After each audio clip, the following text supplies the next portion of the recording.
to our show, Women Speak Out. I greet you all viewers in the wonderful name of our Lord and Savior, Jesus Christ. You are at the right place at the right time. I'm Prophetess Eunice Akibodunte. You are welcome to our show. Please stay tuned, do not move. This is time for you to sit and hear from God. This message is not from me, it's not from our guest, but it's from God Himself. I'm not alone. Today in our studio, I'm with Pastor Ria. Pastor Ria, you are welcome. Can you please greet the viewers? To all the viewers, I greet you in the wonderful name of my Savior, Jesus Christ. Thank you. Thank you very much, Pastor Ria. You are welcome once again. Thank you. Thank you for having you. It's a pleasure. That's right.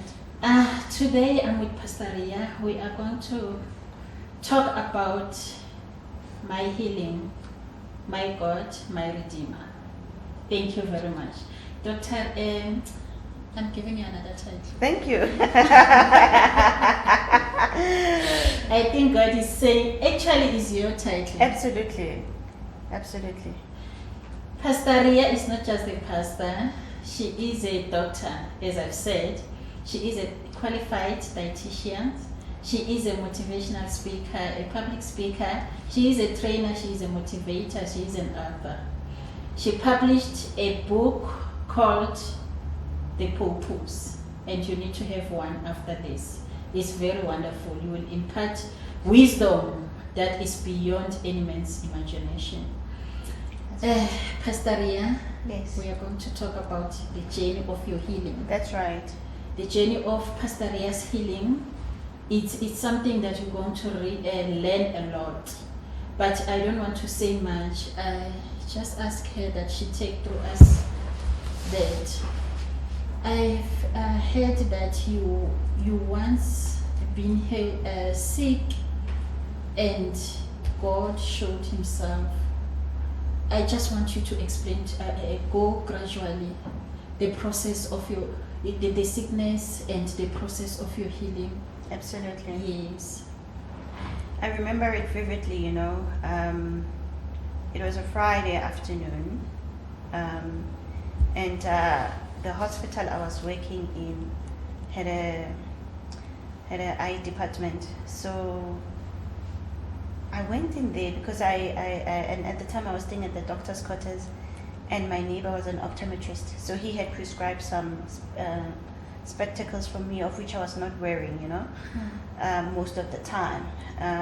And he would always say to me, yeah, whatever issues that you're having, it's because you don't wear your spectacles. And I would say to him, but when I look down, when my son is playing on the ground floor and I'm on the first floor, when I look down, it's like the objects are big, he looks big, and I couldn't explain what was happening with me. Anyway, I got diagnosed with a very rare condition. It was a Friday afternoon, and it is very serious because they even called the professor out of theater to come and see this young lady who is presenting with this medical condition that is very rare in their field. And he comes out and he says, you know what, on Monday you must come to the academic hospital. We need to do further investigations. At the time, I was working at a district hospital. Now, the whole weekend, I'm trying to figure out what is this condition. I'm doing my research, and and I tell my parents, and my father having the medical background, I can see he's really frustrated, but he's not really explaining to me that this is very serious. So I then go to the hospital on Monday thinking it's just a routine, they're gonna do tests and it's just a checkup. They just wanna see what is happening and so forth. Little did I know that day would change my life forever. That day, I walk in there thinking I will come out after they've done the bloods, but then I from that day on, I stayed in hospital for months, and I was diagnosed with a very rare condition. It's called optic neuritis, and it's bilateral. So with me, it was affecting both my eyes. So now you can imagine, I'm a healthcare professional, but the team there doesn't know that I'm a medical professional. So they go on and discuss my case there in the medical terms, thinking that I may not be understanding what they are saying. So they are saying all sorts of things, that I will go blind in 2 weeks, that Yeah. I may lose my color vision, and if I do go blind, I do have a 50% chance of able to seeing again. They're giving me time frame 2 weeks. If I'm lucky, I may survive even more. So they They're discussing discussing my life, and I can hear them, I can understand them because I have a medical background, which they're not aware of. So they just go on and on. They're talking about prognosis to say no, it's very poor. You know, the magnitude of damage here is serious. Then they admit me, and I go into the eye department. When I'm in the eye department, they then they treat me because I can't present him with an eye issue. But then they don't even know how to treat me because they've run all these tests that they cannot find the cause of the problem, though they see the problem. So they did all these tests. I don't know how many times I consented to one blood test that they kept repeating, because at the time, if they didn't know what was happening, they would do this particular test. Yes. And if they can find that you have this particular virus, then that explains your condition, of which in my case, it was not there.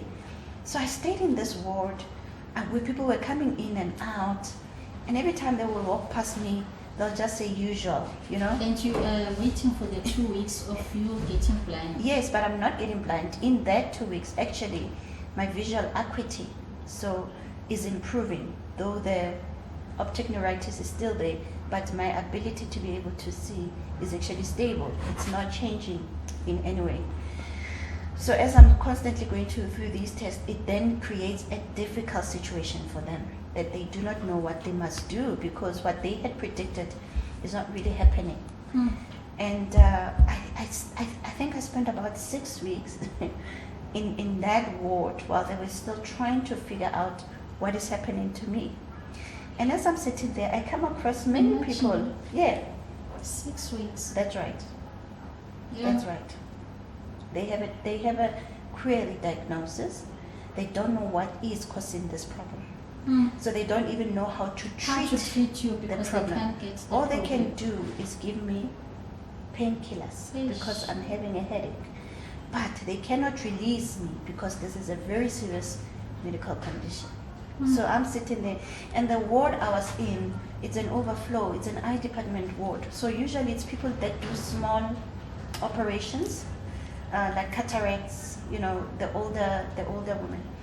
And so they will come there and sleep for the night, And they wake up and they are discharged, and I'm sitting there.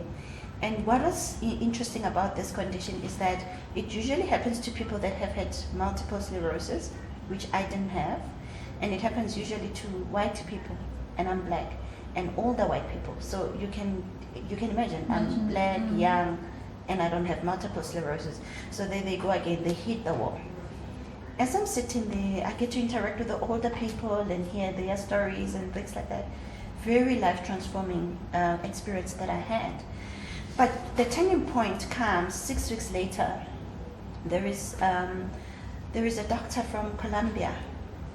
They were doing now their intern or whatever they were doing, and he's from neurology department, but he also comes to the ophthalmology because there is a specialty overseas where one becomes a neuro-ophthalmology or ophthalmologic neurosurgeon, whatever the case. So they match the two. Yes. So this doctor comes, I'll never forget him. So he comes, these doctors are trying to figure out what's happening to my, situation. Yes. And he comes and says, wait a minute, I have seen this once when I was wherever he was.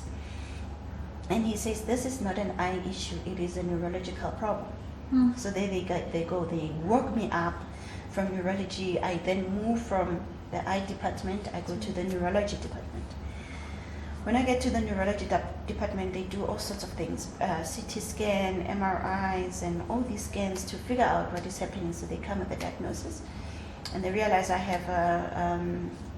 actually have a hole on my optic disc, and the fluid in the brain and the spine is coming onto the disc, and that's what is causing the problems. And that's why they had predicted that I'll go blind, or I would have all sorts of issues. And by the way, that also impacted my weight. I did not mention that when I came in there, I think I was weighing about 52 kilograms. So my weight was always, I was always very underweight, you know. And that's why I became a dietitian, to help myself gain weight. But Yes. it turns out that I have to actually help people to lose weight. But in the midst of that, at the peak of my career, comes this illness that comes to challenge that. And the medication they were giving me was IV steroids. So they give me steroids to help this. And what steroids do, they make you gain weight, right? So You're treating actually the wrong thing. absolutely. So as they in the department, right, in the neurology department, many people with neurological issues, they don't survive. So I was literally facing death every day. I saw Because death. it's a very sensitive Absolutely. issue. So someone would come, like we are chatting now, and say, you know, I collapsed at work, and I collapsed and passed out. I don't know how I got here, and we'd have a conversation and you know, and chat. Why am I there? What are my issues? And they will die shortly after. And all these people that would come, they would die. And I went into to a point where I would then isolate myself and not talk to anybody, because everybody else that came into that department would leave me after about 2 hours. If they don't get discharged, then they die right there and there. So I then understood the grace of the Lord there. I then got to understand a lot of things. I got to understand that, you know, people will even run away from you when you are faced with such situations. I learned so many life lessons as I recovered from that a hospital bed. The turning point also was during the treatment, I was getting lumbar punctures. So the neurologist who was a student at the time. So they had, you know, because they need to really try out. And so we were battling, me and him, and I was saying to him, no, I don't do my lumbar puncture seated that way. And he says, no, do it this way, and whatever the case may be. Anyway, it turned out that he messed up. He really messed up my spine. Yeah. And That's a very sensitive part. absolutely. And I was then having medical induced paralysis because of that. So the mishap really caused problems to my spine. So I was then not able to walk. I was not able to mobilize at all. And that's when the weight started increasing. And at that point in time, I could not brush my teeth. I could not bath myself. I could not feed myself. I was literally wasting away, bedridden. And in that, you know, there are things that we take for granted. If you are not sick or anything like that, like brushing your teeth, like bathing yourself and wiping yourself and doing all things for yourself. We take it for granted. And it is in that process that I look back now, and one of the things is, if I don't even have anything to be grateful for to God, at least I'm grateful that I'm able to brush my teeth. Because there was a time where I could not brush my teeth. There was a time where I could not bath myself. There was a time where I could not feed myself. So I thank God that today I'm able to brush my teeth. I'm able to bath myself. I'm able to feed myself. We take it for granted until it becomes compromised. So also through that journey, many things happen. And that's why I say to you, there were many life lessons that I learned. Firstly, I learned that the things that I think are very important to my life couldn't rescue me at all. My job that I loved so much, that I was religiously committed to, I was not able to go work. I was not able to make decisions about work. They did try to call me. I was not able to do it, to respond to the calls. My car at the time was locked outside the hospital parking because I had come in, parked it there, and thought I'm gonna go back home. My house was locked away. My son at the time was very young. He was almost 2 at the time, and many things. He had to stop breastfeeding because, you know, I was not able to breastfeed. so many things that happened that I realized that the things that we think are important to us, they don't matter to life as much as we think they do, especially when you are sitting on a bedridden, and you realize those things can't do anything. My salary was coming in, I could not spend it. My clothes that I love so much, I could not wear them. So many things that happened. I lost a lot of friends. We used to go out on weekends and things like that. So when they call me and I tell them I'm in hospital, they just hang up on me and think, okay, we'll talk to you when you're out of hospital, and never get back to me. So I lost friends. I lost, some even family members that you think they will come and visit you, they don't come to visit you.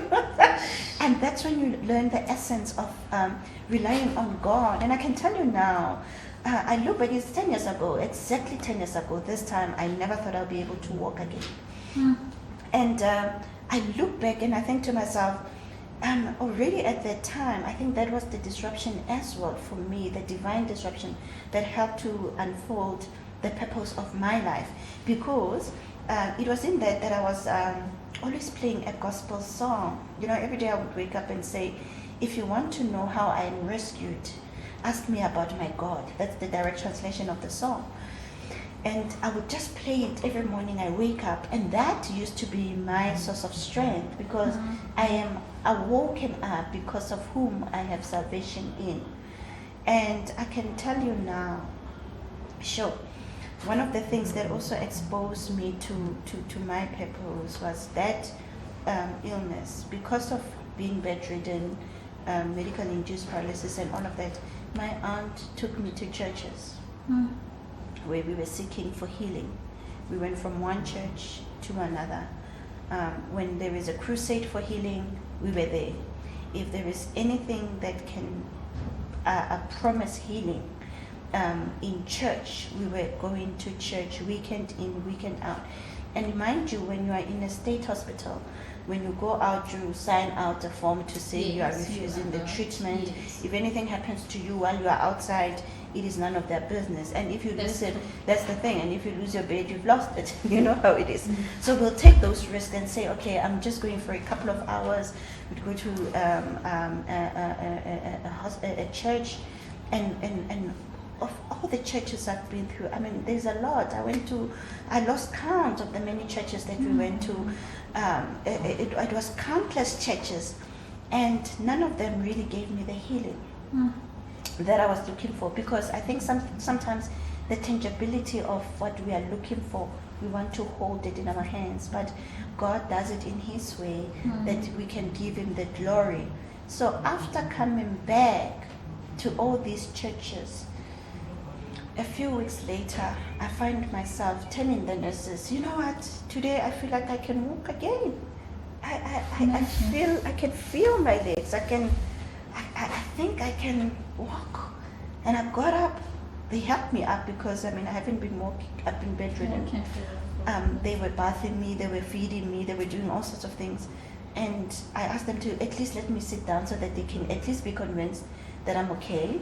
And then I asked them to run me a bath. Now you'd know that, as a healthcare professional, you'd know that when somebody has been sick for some time and for some reason they wake up and they're Just okay, like that, you know think, they're going. yes, you know that they're going. So I could see that the nurses are nervous. They call my family and to say, come and say bye. please, Your this family. one, no, because I said to them, I want to take a bath. Imagine. I said to them, please Just like that. run me a bath. I really want a bath, and I want to take a bath. I'm tired of being wiped on the bed. So then I took a bath, and the doctors came in, and they were furious. Why is she sitting down? The nurses said, no, she's actually feeling better today. They actually kept me for 2 weeks just to make sure that I'm You're okay. They ran tests, and mind you, that day I woke up was the day where they had decided that I need to get operated on. Imagine. Yes, they had said that I'm Imagine. gonna go for a lung function test, because they were then suspecting other things, and then they said that they would think of operating me to cleave, So that's the day actually I woke up, and the doctors were now confused. What now? What do we do? Should we Because continue with the absolutely, conversation? because now she's okay and all sorts of things. So that I did not know there was actually a preview into my ministry. Because I'm an ecumenical minister. I have found myself in my response to the calling that I go, like I'm here at your church, Yes. and I visit many other churches, that my ministry is ecumenical, because that 10 years ago I was being exposed to different ministries, and that is exactly where I am operating in now, even though I have a home church that I serve under. However, I find myself ministering in interdenominational, non-denominational Yes. ministries. And it goes to say that whatever happens to us, that process that you go through, there is something out of it that actually prepares you for the ministry, that prepares you for where God needs you to operate. Because today I can walk. Yes, there is damage to my left eye, to the optic nerve. However, I can see you, I can see her, I can still see 10 years later, after the prediction was that You can't see. I will 2 not be weeks. seeing in 2 weeks' time. So 10 years later, I can still say that I'm able to see. And yeah, I had the privilege of meeting the doctor that diagnosed me this year, 10 years later. Wonderful. Yeah, God is so wonderful. absolutely. So this is a great testimony. Yeah. Let's quickly go to Isaiah as you were talking. Wow. It reminds me of Isaiah 53 verse 5. That's right. Isaiah 53 verse 5. Or should I go to start from verse 3? As it says, He is despised and rejected of men, That's right. a man of sorrows, and acquainted with grief, and we hide as it were our faces from him. He was despised, and we esteemed him not. Surely he hath borne our griefs and carried our sorrows. Yet we did esteem him stricken, smited of God, That's right. and afflicted. That's right. Verse 5 it says, But he was wounded for our transgression. That's right. He was bruised for our iniquities. The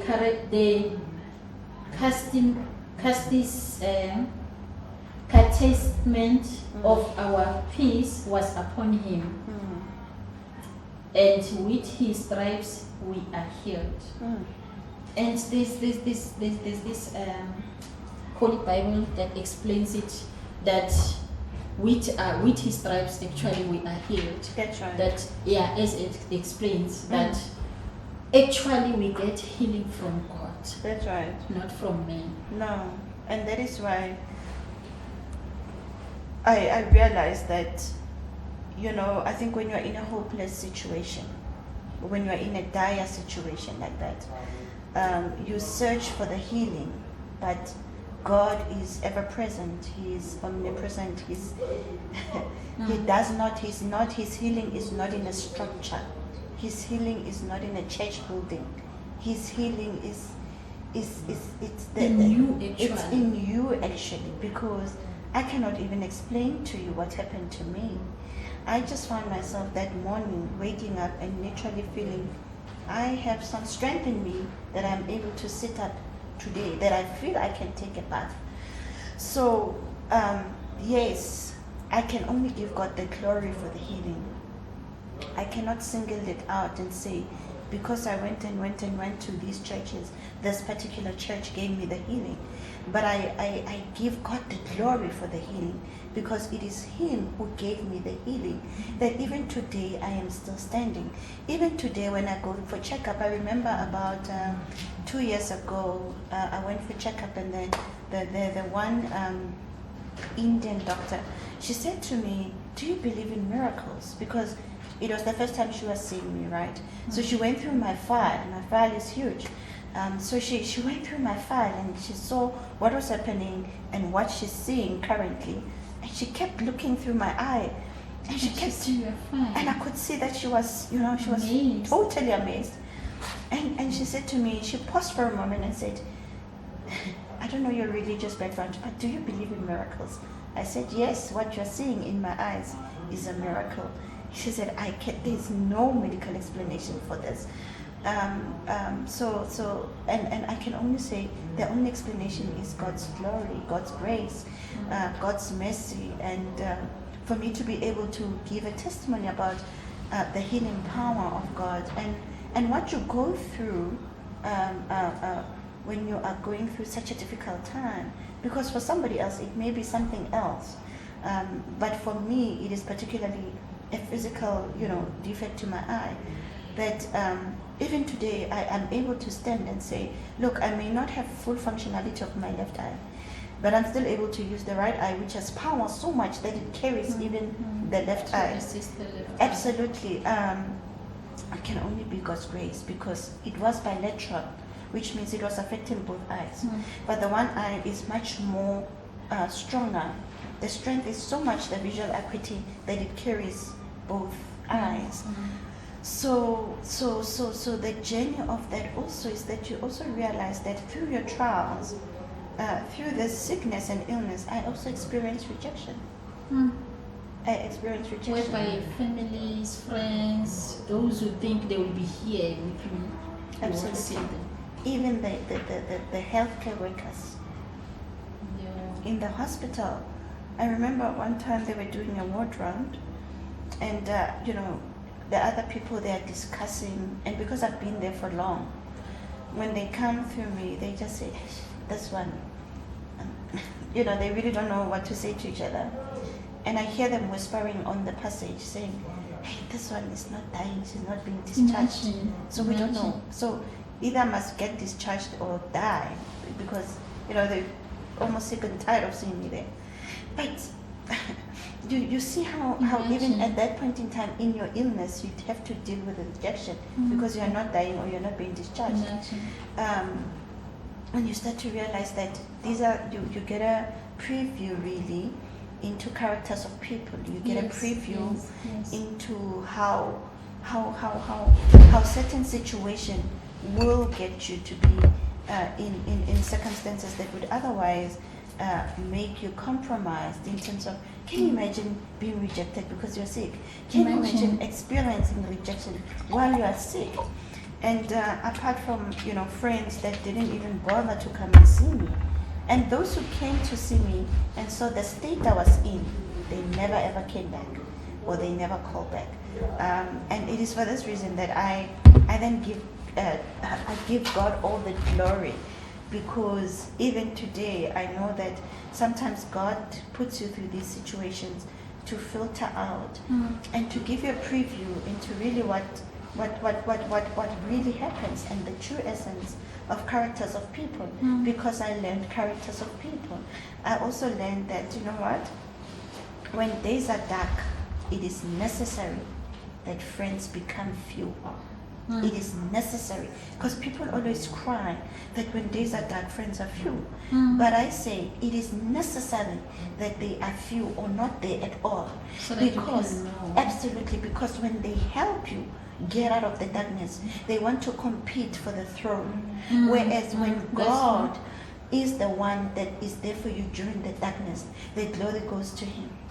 Or they want to then take your throne when God enthrones you where he needs you to be. So when days are dark, it is necessary that friends become few so that they don't feel entitled in your throne.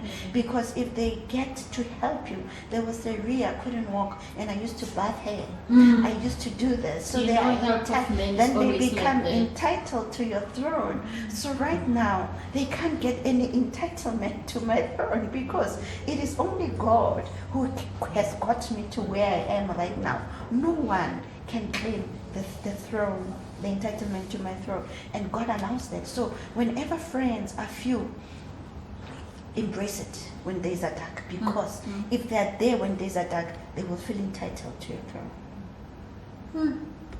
That's powerful and that's true. That's right.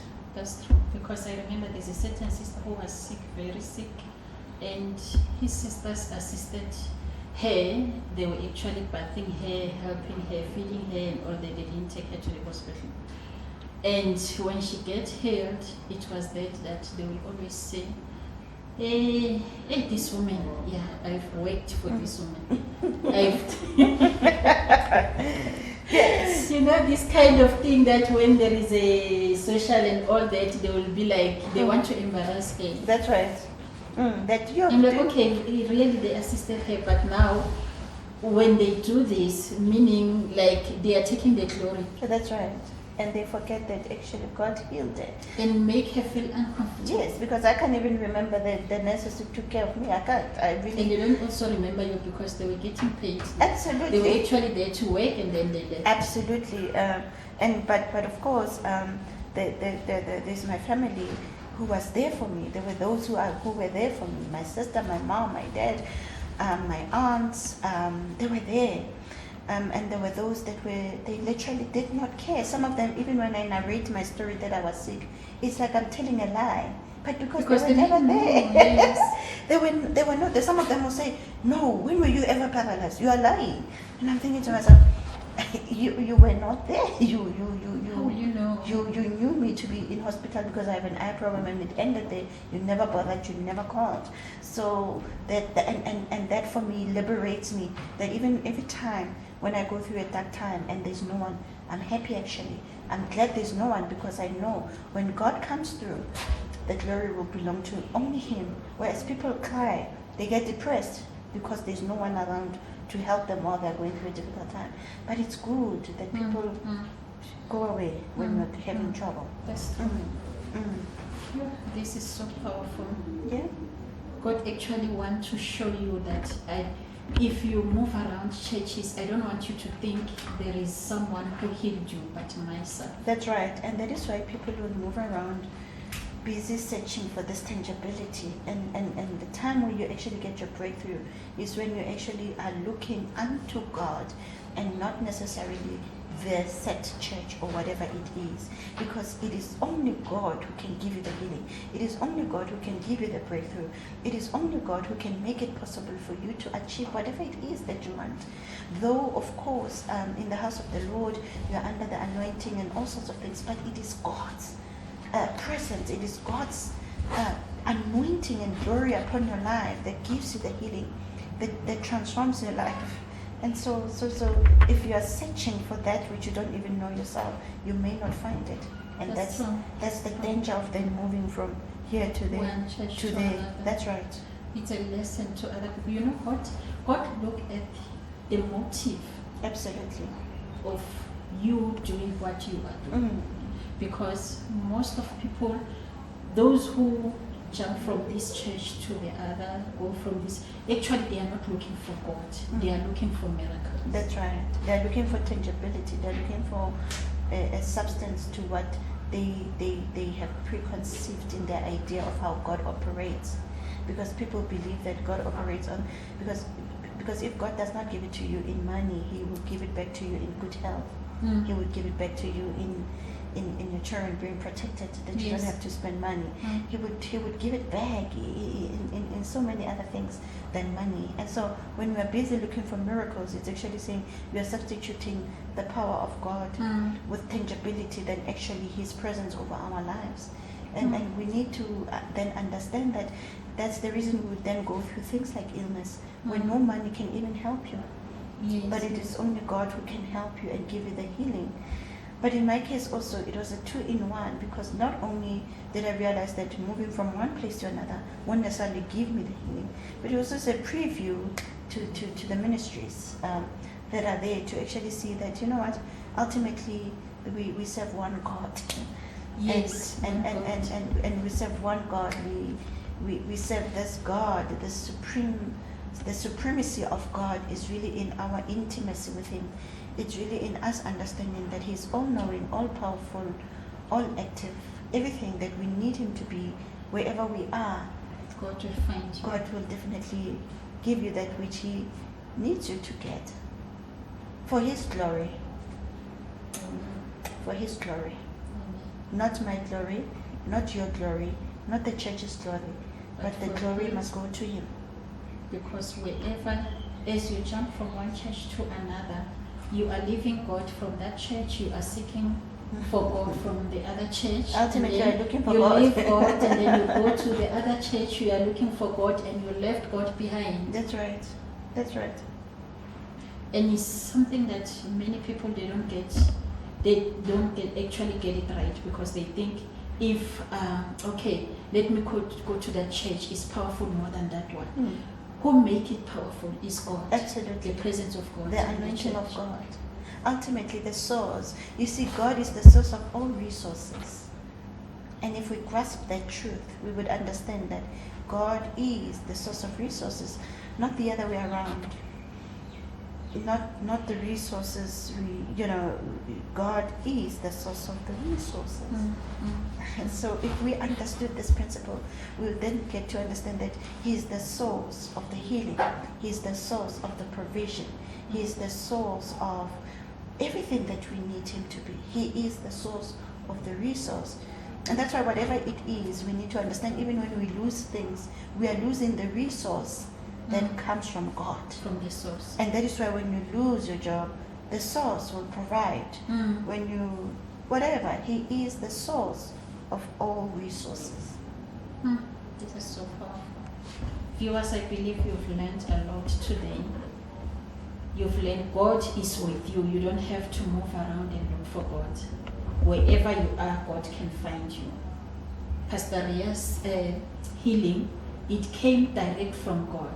She said she's been going from this church to the other one, going from there to there, there to there, leave God from this church and go to another church, look for God, leave God, and God visited her. And God said, you don't have to move around, look for me. Now I want to show you that, because what will you do is that church that healed me, not God of that church that healed me. So you will believe that is that church that healed me. So God visited her by Himself, and miraculously He made it to be known that I'm the one, I'm God who healed you, not because of anything else. Absolutely. At the right time. We read the Word of God says, greater is He that is in you than the one that is in the world. So He is within us, and Yes. the Spirit of the Lord is within us. So our quest of searching for it makes us haphazard also, and it also fatigues our faith, because then if you don't get it, you become fatigued in faith. Your faith, it becomes jittery, because you are looking for that which is already in you, that which you already have, that which already is given to you freely by the source of the resources. So in that, I learned that it's not even the doctors, That healed because you. I was in hospital. When It's God not even the visits you. doctors. Not even the doctors. Not even one doctor can say, yes, I prescribed this and it Yes. worked. They cannot claim You it. just wake up and feel that. That's I'm right. healed. That's right. It may have contributed, but they still don't understand what happened. And that is why no one can actually claim the glory, but they can only say, do you believe in miracles? And I gladly say, yes, I do, because I want to believe Yes. my healing is a miracle power. It's just testament of God's healing power. That's what doctors also need to understand, that whatever you prescribe that can give healing to your patient, meaning God is the one who made it, not by your wisdom or because you know your job or all that. Is because God, because you said doctors, they were trying, they were checking, they tried to diagnose, but they diagnosed wrongly. Absolutely, and that is why you would even see that the same doctor who has two patients that have the same illness may give them the same treatment, but it may not work the same. That's true. So that's when you realize that you don't really have healing power, even though you have the authority to prescribe that which Yes. you know can actually help to manage the condition. But you realize that two people who have diabetes are not necessarily responding to the treatment the same The way. same, yes. So then you realize that it can only It's be just- God. it It can can only only be the be wisdom of God. God that also that you make godly decisions in how you treat your client. So there's just a lot of dynamics when it comes to issues of healing, and somebody may have a different testimony about healing. That maybe they went to a certain doctor who helped them in a certain way. The dynamics of healing are different for different illnesses and situation. Yes. But ultimately, it comes down to that God is the source of that very healing. Whatever the case may be, He will always be at the center of that healing. We bless God. That's right. We bless God. That's We right. thank God. You know, this is a huge testimony, a great testimony. Those who doesn't believe in God, if you are watching, it's time for you to know that God is alive. And for all of us to know that it's only God who can make it possible in our lives. Because many people, what they are looking for is money. God should bless me. God, I need blessing from God. I need money. You don't think or appreciate the life of God. Absolutely. I mean, the gospel of prosperity, all your focus is really around materialistic gain. It's around, that's what I'm saying to you. Sometimes, even if God doesn't give it back to us in money, He gives it back to us in healing. He gives it back to us Yes.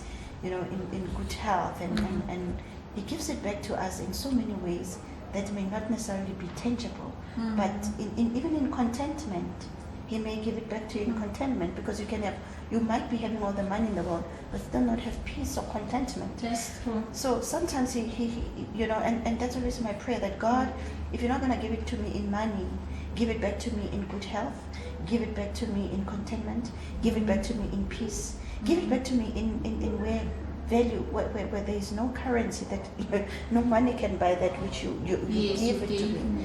Because no amount of money can buy you peace if you don't have it. No. No amount of money can buy you contentment. No. No amount of money can buy you humility.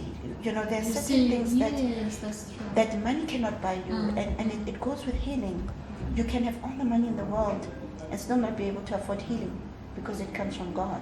That's So many things that we need a paradigm shift in understanding how God operates and how God gives us these miracles that we are searching for. And it may not be as we think, but He gives it back to us. And that's why I'm here. I can still see 10 years later. yeah. I can still see. I can still hear Whatever that I can comes still from hear the God. doctor's voice saying 2 weeks. I can still hear him say to me, you know what, get used to, remember the colors, let them bring your child so that you can see him. You may never be able to see him again.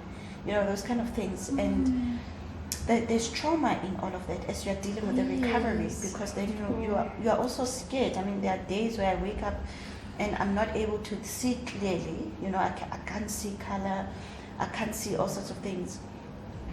And it will always come And they've back. already prepared your mind. They've prepared your mind, and you can see that. Yes, because there was a time where I thought it was cloudy, and then when I got, I realized that there is power in mind. that's right, and I realized it's actually hot. But because I saw the sky dark and cloudy because of my visual anomaly to color, and then I realized that. So I constantly have to figure out, is it hot? Is it sometimes? And even the robots, I have to figure out, it's flickering the one on the top, so it's green, and on all of that. So those are the challenges one still And has. people take it for granted. People take it for granted. To be able to see. Absolutely, to be able to see color like that. So sometimes I see red as pink, and pink, it alternates. It's not the same. There are days where I can see it, there are days where I can't see it. There are days where I see something and I'm like, no, it's ugly. And then somebody will say, but it's beautiful, but it's because of see it through my lens. And that's the thing about when you get healing from God, is that when He gives you the healing, He gives you the peace as well. Because sometimes people get healing, but they still complain that they take ownership of this thing that they have. Yes. Because sometimes I forget about this, this tumor that I have. I forget that I have an eye issue until I realize, oh goodness, it's dark now. I need to put my spectacles so I can't drive at night without them. But there are certain things that you start realizing you relinquish to God. And in that, you already are living in the healing, because if you continue to hold on to these things, you realize that they manifest more. Yeah. Thank you very much, Pastor Ria. We've learned a lot, and I believe whoever that is watching at home, you've learned a lot. We can't train you and finish you, Pastor Ria. I believe you're still gonna come and help us as well. Yes, thank you very much. You're and welcome. thank you. We really appreciate your presence. Thank you so very much. much. Viewers at home, it's our time now to rest. It came to an end now. Thank you very much for watching, and please don't forget to keep on watching Fano TV. Don't forget to keep on watching Women Speak Out. Pastor Ria, can you say in few words as we close to say bye to the viewers? Yes, I just want to say, whatever illness you are going through or whatever sickness that you may be suffering from, just remember to trust God for that healing, and He will give you the healing. I am that living testimony that God is able to heal you. He may not heal you the way you want, but He will give you that complete healing. And when you get your healing, He will also give you peace. He will give you contentment, and He will bring all the resources that are necessary for you to get your healing, because God is the source of all resources. And we know that by the stripes of Jesus we are healed. And because Jesus said at the cross, it is finished, He did not say, I'm about to finish it. He did not say, I will finish it. He finished it at the cross, including your sickness, including whatever illness or ailment that you may have on your body. Declare it finished right now, because Jesus finished it at the cross. Thank you so much. God bless you. God finished it. He said, by His stripe you are healed. He has already suffered everything. That's right. He has already suffered all the pains. He has already suffered all the wounds. He has already suffered everything just because of you and I. So, wherever you are, if you are experiencing any pain, God has sent us to say you are healed and completely healed. Thank you very much, Pastor Ria. Thank you. Thank you very much. And don't forget, Pastor Ria has a book which is written, The Purpose. Pastor Ria, how can they get your book?